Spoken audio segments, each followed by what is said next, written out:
life jackets. You see the blue cabinets up front? Yours are supposed to be there. Now look at me, look up here. In case of an emergency, there is one life ring and it will go to the highest bidder. But seriously though, we've never gone down. I don't plan on starting today, but theoretically we can go down. So if we do go down, please don't panic. Most of this is only 5 feet deep. Stand up. Save yourself. Now, first thing we're going to talk about is this mall. The mall opened up in 1988. It sits on 10 acres of land with over 1 million square feet of shopping for your enjoyment. It has over 125 stores and a massive food court.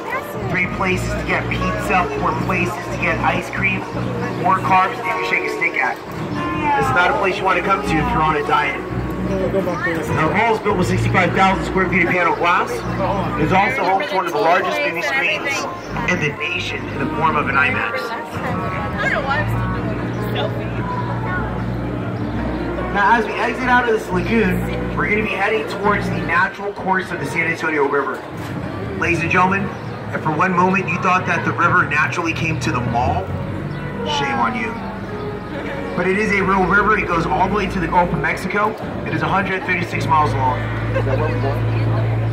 One day, but not today. And it starts here in San Antonio at the University of Carter Ward. Now, the river was first discovered in 1691 by the Spaniards. When they first arrived here, they started to colonize. After a couple years, they realized that they had a problem. The river is shaped like a gigantic horseshoe, and it used to flood a lot. Well, folks, we just never did anything about the flooding until after 1921. See, in 1921, we had a horrendous flood where 52 people died.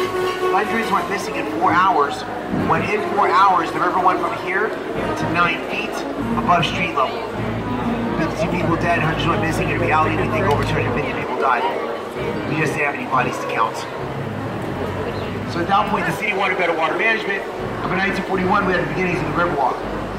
Now, when this first started, it was only 3 miles apart for flood control. And today, we're doing 2.5 miles of what is now a 15-mile linear park in the center of our city. Some people like to call it the crown jewel of Texas. For myself, I personally have a term that I've heard that I like better. Welcome to American Venice.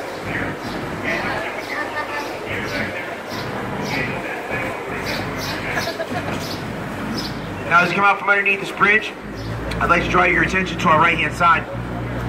On our right is a statue. It is of St. Anthony, patron saint of children, patron saint of all lost things. He's also the man that our city is named after. You see, when the Spanish first arrived here in 1691, they arrived here on the feast day of St. Anthony on the Catholic calendar. So they decided to name the river San Antonio after him. But there were already Native Americans here. They were the Payaya tribe. And they named this water Yanaguana, which in their native language meant place of restful waters or place of peaceful waters.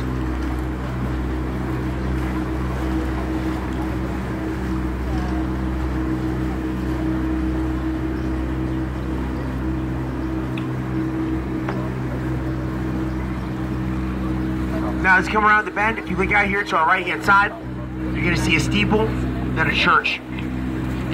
That is St. Joseph's Catholic Church. Built in 1868, it was the first church opened after the Battle of the Alamo. It was constructed by the German immigrant community that was here, so they could have a place to worship in their own language. And that tradition continues today. We have services on our right-hand side in German, English, and in Spanish.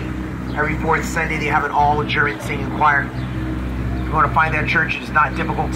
It is surrounded on 3 sides by the mall.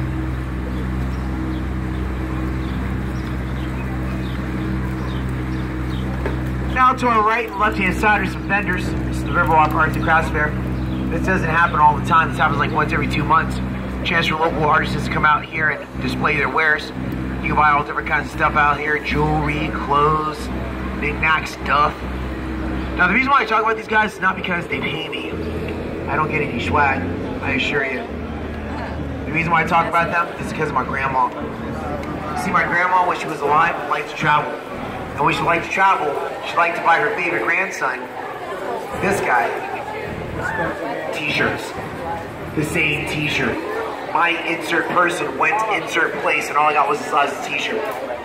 Every time I see those t-shirts on other people, my only thought is, oh, so that's what was in the airport gift shop while you were going to go pick them up. But for the price of a t-shirt with some of these vendors, I kid you not, you can buy something really cool for that someone special back at home that says San Antonio and not the thing that says mall. Now we're entering onto the natural course of the river. As you make this left, look to our left, up above the bridge here, you're going to see a hotel, the Hilton Palacio del Rio. This hotel in front of us is in the Guinness Book of World Records as the fastest constructed building of its size. 21 stories tall, 500 rooms. It was built in 202 working days. Real time, they built this hotel in just under 7 months. Now the reason they had to build this hotel so fast? Well, in 1968 we held the World's Fair. Hemisphere 68 celebrated the 250th anniversary of the founding of our city. But in 1967, the guys that were supposed to be building us a flagship hotel had not started. Well, there was a man here by the name of H.B. Zachary. He went to the city and he said, look, he said, I can build you a hotel on time and under budget. And if I don't do what I say I'm going to do, I'll sell you my hotel for $1. The city was like, cool. That's a win-win for us, but how do you plan to make that miracle happen? Well, what he did was he built the first 4 floors right here on site in a regular fashion. Elevators, perfect working order. Now look at the first row of rooms. You're going to notice that they look like they're sitting on a shelf. That's because they are. You see, every room in this hotel was built in a factory south of downtown. Each one was self-contained. Every room had the plumbing, the electric, and the furniture already installed. So was in the soap dish, drapes were on the windows, little Gideon Bibles were in every single dresser. Then they brought this hotel in room by room on flatbed trucks with cranes and helicopters. They stacked this hotel like Legos. It was finished 2 days before the start of the World's Fair in 1968. It's a very good thing too, because this hotel, it was completely booked before they started building it.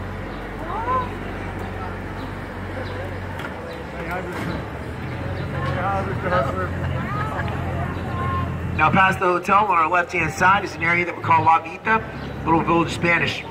This is where Spanish soldiers or their families first started settling after the discovery of the river in 1691. Now by the mid-1850s, we saw a huge immigration of Czechoslovakians and Germans who made this area their home. Today it is home to shops, restaurants, and artist galleries.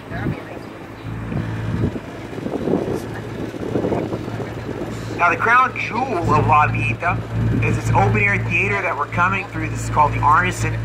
Opened in 1941, it was the centerpiece of our flood control and river beautification project. You see 800 people to the left, to the right that is a stage. How many of you have seen the movie Miss Congeniality? Yeah, awesome. Did you know that movie was filmed here? No. Remember the talent competition where she ran across the stage and did all that business? That was here on our right-hand side. Swimsuits were on the left. Now in the center of the stage you can see 5 bells.